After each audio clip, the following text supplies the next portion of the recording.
बहुत स्वागत है आप सभी का स्वराज एक्सप्रेस एसएमबीसी में। और इस वक्त स्वराज करियर मंत्रा के साथ मैं हूं रश्क गौरी। स्पेशलाइज्ड डॉक्टर बनने के लिए हर साल लाखों छात्र नीट की परीक्षा देते हैं। नीट पीजी परीक्षा में मेरिट के आधार पर उम्मीदवारों को एमडी, एमएस और एमडीएस कोर्स में एडमिशन मिलता है, लेकिन कई मर्तबा कड़ी मेहनत के बाद भी कई छात्रों का नीट क्लियर नहीं हो पाता है, जिसकी वजह से उन्हें एडमिशन नहीं मिल पाता है। लेकिन अब साल 2021 में हुई नीट परीक्षा की मेरिट में पीछे रह गए छात्र भी एमडीएस यानी कि मास्टर्स ऑफ डेंटल सर्जरी में एडमिशन ले सकेंगे। यह फैसला खाली पड़ी हुई सीटों को ध्यान में रखते हुए लिया गया है। एमडीएस में एडमिशन के लिए न्यूनतम मार्क्स को कम कर दिया गया है। आपको बता दें कि डेंटल सर्जरी के कोर्स में एडमिशन के लिए करीब 4,000 सीटें अभी भी खाली हैं।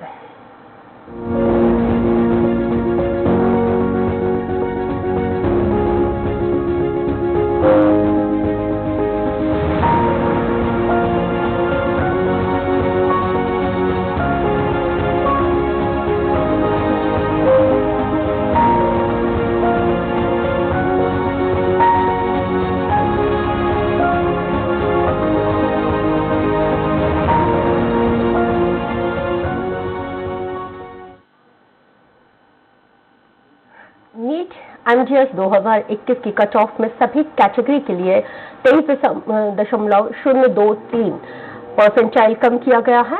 स्वास्थ्य एवं परिवार कल्याण मंत्रालय ने डेंटल काउंसलिंग की सलाह पर यह फैसला लिया है। खाली सीटें भरने के लिए कट ऑफ में अनारक्षित और आरक्षित वर्ग के अभ्यर्थियों के लिए कमी की गई है।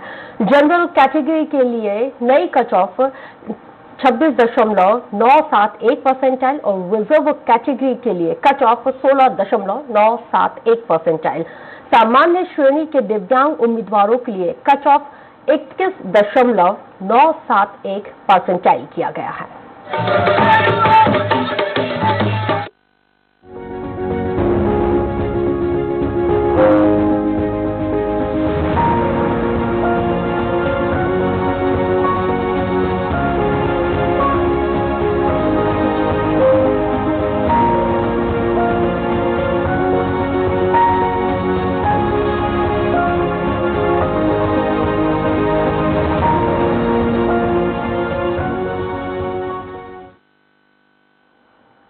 और इसी बेहद ही खास मुद्दे पर चर्चा करने के लिए हमारे साथ स्टूडियो में मौजूद हैं Bhabha college of dental science Bhopal में ओरल मेडिसिन एंड रेडियोलॉजी के professor doctor Siddharth Saurabh. Doctor Siddharth Saurabh ji, बहुत स्वागत है आपका हमारे खास कार्यक्रम स्वराज करियर मंत्रा में।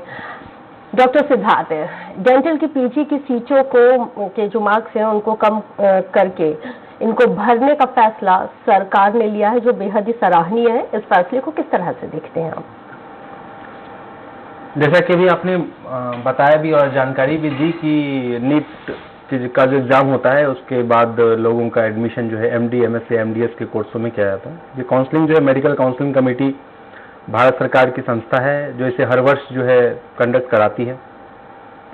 कोरोना के चलते जैसा कि हर जगह इसका प्रभाव पड़ा है, तो नीट की काउंसलिंग के ऊपर, नीट के अभ्यर्थियों के ऊपर, नीट की परीक्षा के ऊपर, नीट के रिजल्ट के ऊपर, हर चीज पे कोरोना का प्रभाव इस पर भी पूर्णता के साथ और विस्तार पूर्वक देखा जा सकता है।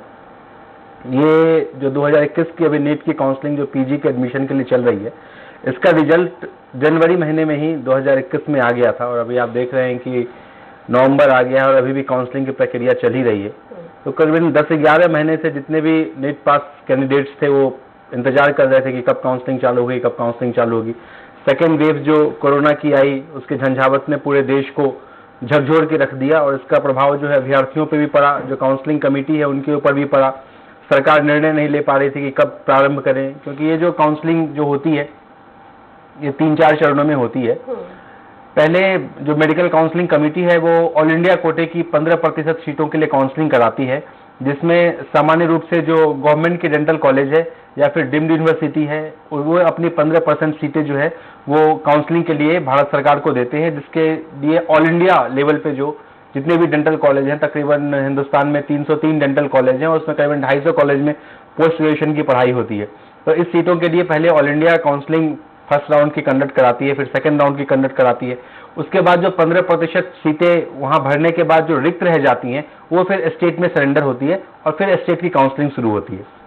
जी, तो जी क्योंकि डॉक्टर सौरभ लगातार जिस तरह से आप बता रहे हैं कि किस तरह से काउंसलिंग का ये प्रोसीजर होता है, आखिर जो स्टेट की जो काउंसलिंग होती है उसमें और सेंट्रल की तरफ से जो काउंसलिंग होती है उसमें कितनी डिस्पैरिटीज है और किस तरह से काउंसलिंग में किन किन चीजों का ख्याल रखना चाहिए? जी, जो ऑल इंडिया लेवल की काउंसलिंग होती है उसमें गवर्नमेंट डेंटल कॉलेज या फिर डीम्ड प्राइवेट यूनिवर्सिटी की 15% सीटें जो होती है, जैसे 100 सीटें हैं तो 85 स्टेट के पास रहती है, 15 सीटें उन्हें भारत सरकार को देनी होती है। तो जो गवर्नमेंट डेंटल कॉलेज है या फिर डीम्ड प्राइवेट यूनिवर्सिटीज है उनकी ये सीटों की काउंसलिंग जो है अलग रूप से भारत सरकार की medical counselling committee all India कोटे की 15% सीटों के लिए कराती है। उन सीटों की जब प्रथम राउंड की काउंसलिंग समाप्त हो जाती है फिर उनमें दूसरे राउंड की काउंसलिंग होती है। दूसरे राउंड की काउंसलिंग समाप्त होने के बाद जो सीटें वहां पे रिक्त रह जाती हैं 15% कोटे के बाद, वो सीटें वापस राज्य सरकारों को दे दी जाती है कि अब आप इस पे अपनी काउंसलिंग कराइए। तो उनकी 85% सीटें और बची हुई जो भारत सरकार की सीटें अगर बचती हैं तो उनको मिला के फिर स्टेट की काउंसलिंग जो है वो प्रारंभ होती है। 2-3 चरणों में काउंसलिंग होती है। अगर हम मध्य प्रदेश की काउंसलिंग की बात करें तो प्रथम राउंड जो होता है, जो प्रथम चरण की काउंसलिंग होती है, वो पूर्ण रूप से मध्य प्रदेश के निवासियों के लिए या वैसे कैंडिडेट जिन्होंने बीडीएस की डिग्री जो है या एमबीबीएस का एमडीएमएस की काउंसलिंग देखे तो एमबीबीएस की डिग्री जो मध्य प्रदेश से की है उनके लिए ही वो काउंसलिंग होती है। तो अपनी जो काउंसलिंग कराने की कमेटी है डायरेक्टर ऑफ मेडिकल एजुकेशन, वो फिर काउंसलिंग का जो है शेड्यूल निकालती है कि ये प्रथम चरण की काउंसलिंग है। उसका फिर रजिस्ट्रेशन ओपन होता है। जो भी जैसे कट ऑफ पिछले बार अगर पहले वाला कट ऑफ देखें तो सामान्य श्रेणी के लिए 259 नंबर 259 और एससी एसटी ओबीसी जो आरक्षित वर्ग के कैंडिडेट होते हैं उनके लिए 227 था। तो पहले आपको जो उनका पोर्टल होता है dme.mponline.gov.in, उस पर जाके आपको रजिस्ट्रेशन का प्रोसेस पूरा करना पड़ता है। रजिस्ट्रेशन का प्रोसेस जब उसकी तिथि खत्म हो जाती है तो डायरेक्टर ऑफ मेडिकल एजुकेशन की तरफ से एक लिस्ट निकलती है, मेरिट की लिस्ट, कि ये बंदा पहले नंबर पे है, ये कैंडिडेट दूसरे नंबर पे है, ये तीसरे नंबर पे है। जब मेरिट लिस्ट निकल जाती है फिर जो रिक्त सीटों की संख्या होती है कि इस कॉलेज में इतनी सीटें खाली हैं, वो उनके पोर्टल पे डिस्प्ले की जाती है। फिर कैंडिडेट से बोला जाता है कि आप वरीयता के हिसाब से अपनी चॉइस फिलिंग कीजिए कि आपको पहला कौन सा कॉलेज चाहिए और उस कॉलेज का कौन सा ब्रांच चाहिए। तो फिर बच्चे उस हिसाब से चॉइस फिलिंग करते हैं, फिर उसका रिजल्ट आता है और उसके बाद फिर उनका एडमिशन का प्रोसेस, जो भी उनकी फीस होती है विश्वविद्यालय की, वो देके फिर आपको एडमिशन पूरा करना रहता है। ये प्रथम चरण की काउंसलिंग है। द्वितीय चरण की काउंसलिंग में भी प्रक्रिया यही होती है, लेकिन द्वितीय चरण की काउंसलिंग में मध्य प्रदेश के बाहर के लोग भी उसमें पार्टिसिपेट कर सकते हैं। मध्य प्रदेश के बाहर के लोग अगर पार्टिसिपेट करते हैं फिर भी जो अपने यहाँ का नियम है उसमें मध्य प्रदेश के छात्र होंगे उन्हीं को वरीयता दी जाएगी। उसके बाद अगर सीट बचती है तो फिर जो बाहर के प्रदेश के बच्चे हैं उनको मौका मिलेगा। जी, जिस तरह से ये जो परसेंटाइल कम किया गया है, क्योंकि लगभग 7,000 सीट में से 3,000 समथिंग कुछ 2900 सीटें भर चुकी हैं और 4,000 समथिंग के अप्रोक्सीमेटली सीटें अभी भी खाली हैं। परसेंटाइल जिस तरह से डॉक्टर सिद्धार्थ कम किया गया है उससे संस्थान को इस फैसले से आखिर जितने भी संस्थान हैं उनको क्या फायदा है और आगे किस तरह से इसके दूरगामी परिणाम हमें देखने को मिलेंगे? ये एक तो एमडीएस जो मास्टर ऑफ डेंटल सर्जरी का कोर्स है, स्पेशलाइज्ड कोर्स होता है। इसकी अगर देखें जो टोटल 9 ब्रांचेज होती है। अगर आप देखें कंजर्वेटिव है, सर्जरी है वो जिसको ओरल मैक्सिलोफेशियल सर्जरी बोलते हैं, ऑर्थोडोंटिक्स है, पेरियोडोंटिस्ट है, प्रोस्थो है, ओरल मेडिसिन है, ओरल पैथोलॉजी है, कम्युनिटी है, बच्चों के डॉक्टर जो होते हैं पीडो है।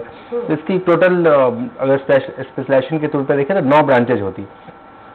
एक तो जैसा मैं आपको पहले बताया कोरोना के चलते सब कुछ अस्त व्यस्त हो गया, तो ऐसी स्थिति में कोई भी गार्जियन ये नहीं चाहता कि मेरा बच्चा जो है वो मेरे से दूर जाए या जिस प्रदेश में वो रह रहा है उससे बाहर जाए। तो इसका बहुत ज्यादा प्रभाव पड़ रहा था। लेकिन हाँ, हम लोगों के साथ एक प्लस पॉइंट ये है मध्य प्रदेश के साथ कि हम बिल्कुल भारत के हृदय में निवास करते हैं। तो कहीं से भी अगर कैंडिडेट आते हैं तो उनके लिए सुविधाजनक होता है मध्य प्रदेश आना। फिर भी आज के माहौल में, आज के परिप्रेक्ष्य में अगर देखा जाए तो कोई भी जो अभिभावक है वो नहीं चाहेगा कि मेरा बच्चा मेरे से दूर जाए।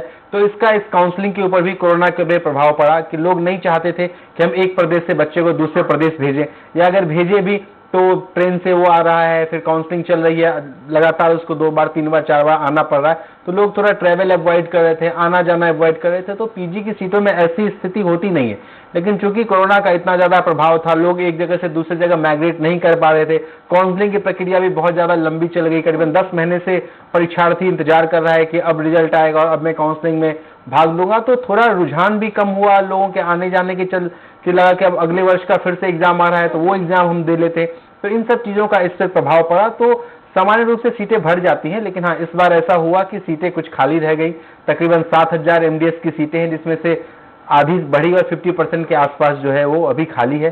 तो इसके चलते भारत सरकार का जो स्वास्थ्य विभाग है, उन्हें डेंटल काउंसिल के प्रतिवेदन के आधार पर निर्णय लिया कि कुछ परसेंटाइल अगर हम घटा देंगे तो जो क्वालिफाइंग मार्क्स घटने के चलते जो बच्चों का परसेंटेज है काउंसलिंग के लिए आने के लिए वो ज्यादा बढ़ जाएगा, तो ज्यादा संख्या में जो सीटें बची हुई हैं वो भी भर जाएंगी। तो ये तो निर्णय सराहनीय है, क्योंकि अगर सीटें बढ़ेंगी तो अच्छा रहेगा, संस्थान के लिए भी अच्छा रहता है। और ये भी रहता है कि अगर इस बीच में अगर देखें तो मेडिकल के क्षेत्र में रुझान बहुत ज्यादा बढ़ा है। कोरोना के समय अगर किसी ने हमें बचाया है इस भयावह परिस्थिति से, तो मेडिकल लाइन को आप नजरअंदाज नहीं कर सकते। वही एक स्थिति थी जिससे आज आप और हम सुरक्षित हैं, और टीकाकरण हुआ, लोग सुरक्षित रहे, डॉक्टरों ने भरपूर सहयोग दिया। और आपने देखा होगा, आप तो मीडिया से जुड़े हुए लोग हैं या फिर जो भी मेडिकल से जुड़े हुए लोग हैं वो बता सकते हैं, उन्होंने अनुभव किया है कि कितनी त्रासद और कितनी भयानक स्थिति थी। कोई भी भारत में ऐसा परिवार नहीं रहा होगा जो कोरोना की महामारी से अछूता रहा हो या फिर जहां पे कैजुअलिटी नहीं हुई हो। तो इस क्षेत्र के प्रति जो रुझान था वो सकारात्मक रूप से लोगों में आगे बढ़ा है। तो एक अच्छी चीज है, सरकार का निर्णय बिल्कुल सराहनीय है। और जो इस स्पेशलाइजेशन करना चाहते हैं इस क्षेत्र में, उनके लिए भी एक नई सामने एक रास्ता दिखा है कि नहीं, अगर हम थोड़े से असफल हुए भी हैं तो सफलता के द्वार सरकार ने हमारे लिए खोल दिए जी।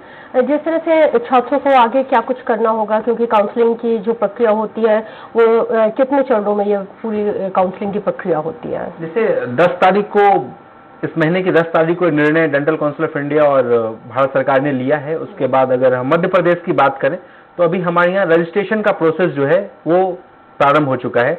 11 तारीख से प्रारंभ हुआ है और ये 14 तारीख तक रजिस्ट्रेशन का प्रोसेस है जो रहेगा। और मध्य प्रदेश में अगर कोई छात्र या अगर मध्य प्रदेश का हो या इस प्रदेश के बाहर का किसी भी प्रदेश का हो, तो ये बात ध्यान देने की है कि आप मध्य प्रदेश की काउंसलिंग में तभी एक पात्र अभ्यर्थी माने जाएंगे जब आपने मध्य प्रदेश का जो हमारी काउंसलिंग कमेटी है उसके पोर्टल पे जाके आपने रजिस्ट्रेशन किया हो। अगर आप नीट उत्तीर्ण हैं भी और आपने मध्य प्रदेश के लिए अपना रजिस्ट्रेशन नहीं किया है, तो आप मध्य प्रदेश में होने वाली काउंसलिंग की किसी भी प्रक्रिया में भाग नहीं ले सकते।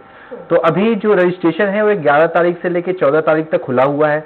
जैसा कि आपने बताया, परसेंटाइल कम होकर सामान्य वर्ग के लिए जो है, एक्चुअली सभी कैटेगरी के लिए 23.029% यहाँ पे परसेंटाइल कर दिया गया है। अगर अंकों के हिसाब से देखें तो ये सामान्य श्रेणी के लिए 185 और SC/ST OBC के लिए 152 ये परसेंटाइल घट के हो चुका है। तो अगर आप इस परसेंटाइल के दायरे में आते हैं तो रजिस्ट्रेशन का पोर्टल जो है dme.mponline.gov.in इस वेबसाइट पे खुला हुआ है। बाकी आपके पास नंबर भी इस पे डिस्प्ले हो रहे हैं। अगर आपको और कोई जानकारी चाहिए तो जैसे हमारे दो डेंटल कॉलेज है, Bhabha college of dental science, RKDF dental college, दोनों कॉलेज में भी रजिस्ट्रेशन की प्रक्रिया चल रही है, तो आप वहां भी संपर्क कर सकते हैं। और आपको सबसे पहले अगर काउंसलिंग की प्रक्रिया में आपको भाग लेना है तो आपको पहले रजिस्ट्रेशन कराना होगा। ये ध्यान देने की बात है कि बिना रजिस्ट्रेशन के आप मध्य प्रदेश की काउंसलिंग में भाग नहीं ले सकते। जिस तरह से आपने भी पंजीकरण के बारे में जानकारी दी है कि ये बेहद जरूरी है कि रजिस्ट्रेशन कराना होगा, रजिस्ट्रेशन करते वक्त कौन कौन से ऐसे डॉक्यूमेंट्स रहते हैं जिनकी जरूरत पड़ती है और उनको वहां पे सबमिट करना बेहद लाजमी हो जाता है? क्योंकि अमूमन होता यही है कि हम काउंसलिंग का प्रोसीजर स्टार्ट करते हैं, हम फॉर्म फिल करते हैं, रजिस्ट्रेशन कराते हैं, तो हमें पता ही नहीं होता है कि किन किन डॉक्यूमेंट्स की जरूरत रहती है।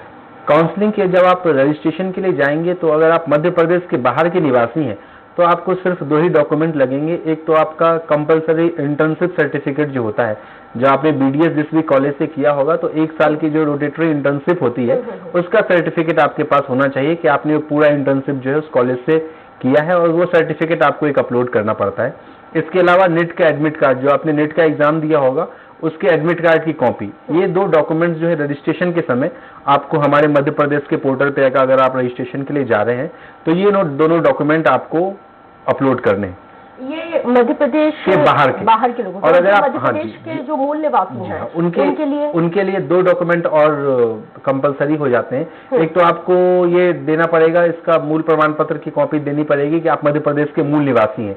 इसके अलावा मध्य प्रदेश में एक एफिडेविट भी लगता है कि आपको ये लिख के देना होगा एक नोटरी स्टैम्प पेपर पे कि आप मध्य प्रदेश के मूल निवासी हैं और इसके अलावा आप अन्य किसी प्रदेश के निवासी नहीं हैं और आप इस मूल निवास होने का जो लाभ है वो सिर्फ मध्य प्रदेश में ही ले रहे हैं। रहे हैं और कहीं के आप मूल निवासी नहीं है। तो मध्य प्रदेश के जो बाहर के लोग हैं उनके लिए 2 डॉक्यूमेंट, और जो यहाँ के मूल निवासी है उनके लिए इंटर्नशिप सर्टिफिकेट, एक नीट का एडमिट कार्ड, और इसके अलावा जो आपका प्रमाण पत्र है कि आप यहाँ के मूल निवासी है उसकी कॉपी, और एक ये नोटराइज्ड एफिडेविट। ये 4 डॉक्यूमेंट आपको अपलोड करने हैं वेबसाइट पे जाकर रजिस्ट्रेशन के समय। जी। तो डॉक्टर सिद्धार्थ, क्या नीट काउंसलिंग 2021 में जो विकल्प भरे गए हैं, क्या उनको लॉक करना बेहद जरूरी है, उन तमाम विकल्पों को, जिन जिन विकल्पों को वहां पे बताया जाता है? जी, रजिस्ट्रेशन करने के बाद जब एक बार मेरिट लिस्ट डिस्प्ले हो जाती है, उसके बाद जो संचालय है मध्य प्रदेश का, वो आपको आमंत्रित करता है कि अब आप चॉइस फिलिंग करें। तो आपको कौन सा कॉलेज चाहिए और जो भी कॉलेज की ब्रांच, आपको कौन से ब्रांच आपके प्रीफर्ड ब्रांच है, उसके हिसाब से आपको वहां पे अपना चॉइस लॉकिंग करनी, चॉइस फिलिंग करनी पड़ेगी। पहले चॉइस फिल करने के बाद आपका जो रजिस्टर्ड मोबाइल नंबर रहेगा उस पर एक ओटीपी जाता है। जब आप उस ओटीपी को इंटर करेंगे तो फिर आपकी चॉइस लॉक होगी। अगर आपने सिर्फ चॉइस फिल किया और उस चॉइस को लॉक नहीं किया तो वैध नहीं माना जाएगा, वो अवैध माना जाएगा। तो ये पूरी प्रक्रिया है। उसके पहले भी कुछ यहाँ पे और भी प्रोटोकॉल्स होते हैं। चॉइस फिलिंग के पहले के लिए कुछ पैसे होते हैं या फिर कुछ जो दस्तावेज हैं वो जमा करने होते हैं। उसकी पूरी सूची डीएमई के साइट पे दी हुई है, वो आप करके उसके बाद फिर चॉइस फिलिंग और चॉइस लॉकिंग कर सकते हैं। क्योंकि ये मॉप अप राउंड है तो आप पहले ये निर्धारित कर ले कि इन कॉलेज की यही सीटें बची हुई है और किस संस्थान की कितनी फीस है। तो ये भी एक जानने वाली बात होती है कि इस काउंसलिंग में क्या है कि आपको अगर सीट मिल गई तो फिर आप उस संस्था से वो सीट नहीं छोड़ सकते, और जो आपकी सिक्योरिटी डिपॉजिट होती है वो भी फिर आपकी संकट में पड़ जाएगी, तो आपको वहां सीट लेनी ही पड़ेगी। तो संचालन के साइट पे भी ये दे रखा है, और हम भी आपको ये बता दें कि आप पहले ये निश्चित कर ले कि मुझे इसी कॉलेज में या फिर इसी ब्रांच में मुझे एडमिशन लेना है और इस संस्था की जो फीस है वो मेरे लिए उपयुक्त है, सुविधाजनक है, तो मैं भर सकता हूं। तो उसी हिसाब से आप अपनी चॉइस को पहले पेपर पे लिख ले और उसके बाद फिर आप उसको सिस्टम पे अपलोड करें और फिर आप उसको लॉक करें। तो इसके आपके लिए फायदेमंद रहेगा और आने वाली परेशानी से भी आप बचेंगे। जब हम रिपोर्टिंग के लिए जाते हैं तो रिपोर्टिंग के लिए कौन कौन से डॉक्यूमेंट की जरूरत वहां भी पड़ती है, क्योंकि आप सिलसिलेवार तरीके से जानकारी दे ही रहे हैं? जी, जब आपने एक बार चॉइस फिलिंग और चॉइस लॉकिंग कर दी तो फिर डीएमई के साइट पे आपका रिजल्ट आता है और आपको बताया जाता है कि आपको इस कॉलेज में ये ब्रांच अलॉट हो गई है। फिर जो निर्धारित तिथि है, आपको उस तिथि के दौरान उस विश्वविद्यालय में, उस कॉलेज में उपस्थित होकर अपनी जो डॉक्यूमेंट्स है उसकी जांच करानी है। तो उस जांच कराने के लिए तो जितने भी डॉक्यूमेंट्स है मैं आपको उसकी सूची बता देता हूँ। एक तो बीडीएस के फाइनल ईयर की मार्कशीट है ना, बीडीएस की फाइनल ईयर की मार्कशीट, जो डॉक्यूमेंट आपने रजिस्ट्रेशन करते समय अपलोड किए, इंटर्नशिप का कंप्लीशन का सर्टिफिकेट, नेट का एडमिट कार्ड, नेट का मार्क्स कार्ड, अगर आप मध्य प्रदेश के मूल निवासी हैं तो उसका जो आपके पास प्रमाण पत्र है वो, जो आपने एफिडेविट अपलोड किया है वो एफिडेविट। इसके अलावा आपको 2-3 एफिडेविट और देने होंगे। एक तो ग्रामीण सेवा बंध पत्र होता है मध्य प्रदेश में, अगर सरकार को आवश्यकता पड़ी तो आपका कोर्स खत्म होने के बाद आपको सरकार के द्वारा जो उपयुक्त स्थान होगा वहां पे आपको हो सकता है कि 1 साल तक नौकरी करनी पड़े। इसके अलावा एक नया बंध पत्र और है कि ये जो आप कार्य करेंगे 3 साल तक, इसमें आप सरकार के विरुद्ध किसी भी स्ट्राइक में शामिल नहीं होंगे। तो ये 2-3 एफिडेविट आपको और नोटराइज करके और आपको ये सब जो मैंने आपको सूची बताई है वो आपको जमा करने पड़ते हैं। इसके अलावा जो आपके आईडी कार्ड्स होते हैं, आधार कार्ड की कॉपी है या फिर पैन कार्ड है, ड्राइविंग लाइसेंस है, उनकी कॉपी, फोटो कॉपी, और मूल रूप से ये प्रमाण पत्र फिर आपको संस्था में जमा कराने पड़ते हैं। और जब आपका कोर्स खत्म हो जाता है तो उसके बाद ये प्रमाण पत्र फिर आपको वापस विश्वविद्यालय के द्वारा दिए जाते हैं। डॉक्टर सिद्धार्थ, अगर पहले राउंड की काउंसलिंग में कोई जो उम्मीदवार है वो सिलेक्ट हो जाता है, लेकिन जिस पर्टिकुलर कॉलेज के लिए वो काउंसलिंग में बैठा है वहां पर वो सीट अवेलेबल नहीं है, तो क्या वो सेकेंड राउंड की काउंसलिंग के लिए एलिजिबल रहता है? इसमें क्या है कि मान लीजिए कि आपने काउंसलिंग में कोई भी चॉइस फिलिंग करी और आपको उस कॉलेज में अलॉटमेंट मिल गया, तो अगर आप आगे आने वाली काउंसलिंग में हिस्सेदारी लेना चाहते हैं तो आपको पहले उस विश्वविद्यालय में आकर उस सीट पे एडमिशन लेना पड़ेगा। एडमिशन लेने के बाद फिर आपको एक अपग्रेड का ऑप्शन मिलता है, आप अपग्रेड के लिए जा सकते हैं। लेकिन अगर आपने किसी भी कारणवश उस संस्था में उस सीट पे प्रवेश नहीं लिया तो आप आगे आने वाली सिद्धार्थ, रोकना चाहूंगी, एक कॉलर है छिंदवाड़ा से, कपिल हमारे साथ जुड़ गए हैं। कपिल, बहुत स्वागत है, सवाल कीजिए डॉक्टर सिद्धार्थ से। जी, सबसे पहले डॉक्टर साहब का बहुत बहुत धन्यवाद। सर, मेरा सवाल ये है कि मेरी बच्ची है, 12वीं पढ़ रही है और बायोलॉजी उसका सब्जेक्ट है और मैं उसे डेंटल सर्जन बनाना चाहता हूँ। जी सर। तो शुरुआत से उसको किस तरीके से शिक्षा या एग्जाम दिलवाएं ताकि वो आगे बढ़ सके, तो मार्गदर्शन कीजिए सर। जी सर, जैसे अभी 12वीं का जब रिजल्ट एक बार आ जाएगा तो फिर नीट का एग्जाम होता है, जैसे पीजी का एग्जाम होता है वैसे नीट यूजी का भी एग्जाम होता है सर। तो उससे पहले नीट यूजी का एग्जाम देना पड़ेगा। नीट यूजी का एग्जाम देने के बाद जो भी क्वालिफिकेशन कट ऑफ होगा वो उसको पार करना पड़ेगा। जैसे इस बार नीट यूजी की बात करें तो 138 कट ऑफ गया है यूआर के लिए और 108 गया है SC ST और ओबीसी के लिए। तो वो कट ऑफ पार करने के बाद ही आप किसी भी मध्य प्रदेश नहीं, किसी बाहर भी अगर आपको एडमिशन लेना है डेंटल सर्जरी कोर्स में, तभी आपकी पात्रता बनेगी। तो नीट के एग्जाम के बाद उसे क्वालिफाई करना जरूरी है। क्वालिफिकेशन के बाद फिर आप ऑल इंडिया काउंसलिंग में भी हिस्सेदारी ले सकते हैं, आप स्टेट की काउंसलिंग में भी हिस्सेदारी ले सकते हैं। आपके लिए MBBS और BDS के तमाम ऑप्शन खुलेंगे। तो पहले तो आपको 12वीं पास करना है। 12वीं पास करने के 12वीं में भी मिनिमम 50% अंकों के साथ फिजिक्स, केमिस्ट्री, बायोलॉजी और इंग्लिश, इन 4 सब्जेक्ट में आपको मिनिमम 50% के साथ पास करना है। उसके बाद आपको नीट यूजी का एग्जाम देना है और जो भी क्वालिफिकेशन होता है नीट यूजी का आपको उसको क्लियर करना है, तभी आप किसी भी प्रदेश के लिए या फिर भारत के लिए काउंसलिंग के लिए आप पात्र उम्मीदवार होंगे। बहुत शुक्रिया कपिल। जाहिर सी बात है आपको आपके सवाल का जवाब मिल गया होगा, क्योंकि डॉक्टर सिद्धार्थ ने उन तमाम विकल्पों के बारे में बता दिया है जिससे आप अपनी बच्ची का बेहतर भविष्य कर सकते हैं। डॉक्टर सिद्धार्थ, हम लगातार चर्चा कर रहे हैं और क्योंकि कोरोना पीरियड हमने देखा है, कोरोना काल ने हम सबके जीवन पर एक बहुत ही गहरा प्रभाव छोड़ा है। तो क्या कोविड-19 के वॉरियर के तमाम बच्चों को नीट 2021 में आरक्षण मिलेगा? क्या ऐसी कोई पॉसिबिलिटी है या कोई ऐसी कोई रूपरेखा तैयार की गई है? जी, अभी हमसे जो डिटेल्स मांगी गई है संचालन के द्वारा, उसमें जो भी कोरोना वॉरियर्स थे, पीजी में तो उनको प्रेफरेंस दिया ही है सरकार ने। यूजी में भी अगर आप कोरोना वॉरियर्स के अवार्ड हैं तो उनके लिए अलग से सीटें आरक्षित की गई है। इसकी रूपरेखा भी सरकार तैयार कर रही है और इसका डिटेल अभी आना बाकी है। ऐसे हमसे जानकारी मांगी गई थी कि आप कैसी सीटों को आप क्रमबद्ध ढंग से हमें दीजिए, तो हमने बना के दी है। तो इसकी पूर्ण संभावना है कि जिन लोगों ने भी अपने जान की बाजी लगाई है, जिन लोगों ने भी देश के लिए, इस राष्ट्र के लिए इस कोरोना की भीषण महामारी में काम किया है, उनको ऐसे भी कुछ न कुछ उपादान के रूप में सरकार को देना चाहिए। अगर सरकार ऐसा करती है तो एक उपयुक्त निर्णय होगा, क्योंकि वो जो गार्जियन थे वो चाहेंगे कि जब मैंने देश के लिए कुछ किया है तो देश भी इसके बदले हमें कुछ दे। तो एक सही निर्णय होगा अगर सरकार करती है। इससे पहले भी विचार किया गया है, अखबारों में और मीडिया के माध्यम से भी हमें जानकारी मिली थी कि इस विषय पर गंभीर रूप से सरकार विचार कर रही है और अगर ऐसा होता है तो एक अच्छा निर्णय होगा, सराहनीय कदम होगा, होना भी चाहिए। जी, ये तमाम जानकारी जितने भी जो छात्र हैं वो कहाँ से प्राप्त कर सकते हैं? इन संदर्भ में सब कुछ उनको पूरा नॉलेज कहाँ से मिल सकता है? अभी मैंने आपको साइट बताई हुई डायरेक्ट। अगर मध्य प्रदेश के बारे में अगर आपको जानकारी चाहिए तो हमारी जो साइट है डायरेक्टर ऑफ मेडिकल एजुकेशन की, आप उस पर जाएंगे तो आपको सिलसिलेवार ढंग से सारी की सारी जानकारी मिल जाएगी कि कब रजिस्ट्रेशन स्टार्ट हो रहा है, कब उसकी आखिरी तिथि है, कब उसका अलॉटमेंट आएगा, कब आपको चॉइस फिलिंग करनी है, कब आपको चॉइस लॉक करनी है, कितनी फीस आपको चॉइस फिलिंग और चॉइस लॉकिंग के पहले जमा करनी है, जितने भी डेंटल कॉलेज हैं या गवर्नमेंट डेंटल कॉलेज है उनकी कितनी फीस है, क्या फीस आपके लिए उपयुक्त है कि नहीं, आप उसमें उस हिसाब से आप दे सकते हैं कि नहीं, ये सारी की सारी जानकारी आपको DME की वेबसाइट पर, डायरेक्टर ऑफ मेडिकल एजुकेशन की वेबसाइट पे मिल जाएगी। इसके अलावा भी अगर आपको कोई जानकारी चाहिए तो Bhabha college of dental science के आप वेबसाइट पे जाके वहां पे जो इनके ऑफिशियल नंबर है, आप किसी भी समय आप फोन करेंगे, आपको पूरी रूप से सारी जानकारी सही तरीके से दी जाएगी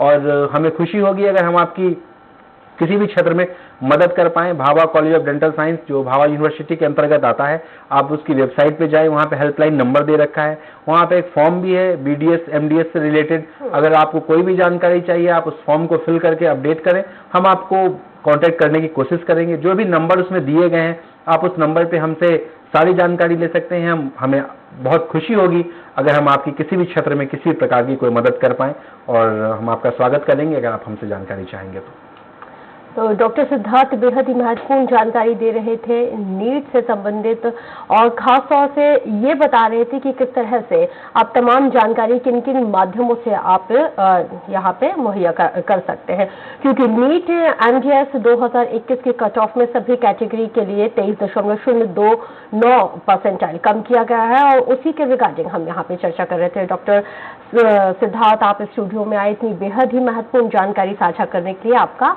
बहुत शुक्रिया।